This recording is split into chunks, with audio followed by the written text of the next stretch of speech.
بسم اللہ الرحمن الرحیم۔ حضرت ابو قتادہ رضی اللہ تعالی عنہ فرماتے ہیں کہ نبی اکرم صلی اللہ علیہ وآلہ وسلم نے فرمایا، اچھا خواب اللہ کی طرف سے ہوتا ہے اور برا خواب شیطان کی طرف سے، بس اگر کوئی برا خواب دیکھے تو اسے اس سے اللہ کی پناہ مانگنی چاہیے اور بائیں طرف تھوکنا چاہیے، یہ خواب اسے کوئی نقصان نہیں پہنچا سکے گا۔ صحیح بخاری حدیث نمبر 6986۔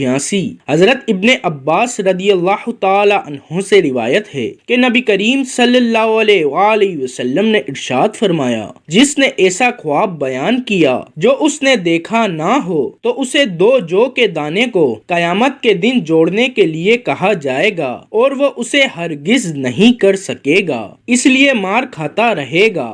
اور جو شخص دوسرے لوگوں کی بات سننے کے لیے کان لگائے جو اسے پسند نہیں کرتے یا اس سے بھاگتے ہیں تو قیامت کے دن اس کے کانوں میں سیسا پگھلا کر ڈالا جائے گا، اور جو کوئی تصویر بنائے گا اسے عذاب دیا جائے گا اور اس پر زور دیا جائے گا کہ اس میں روح بھی ڈالیں جو وہ نہیں کر سکے گا۔ صحیح بخاری حدیث نمبر 7042۔ حضرت ابن عمر رضی اللہ تعالی عنہ سے روایت ہے کہ رسول اکرم صلی اللہ علیہ وآلہ وسلم نے ارشاد فرمایا، سب سے بدترین جھوٹ یہ ہے کہ انسان خواب میں ایسی چیز کو دیکھنے کا دعویٰ کرے جو اس کی آنکھوں نے نہ دیکھی ہو۔ صحیح بخاری حدیث نمبر 7043۔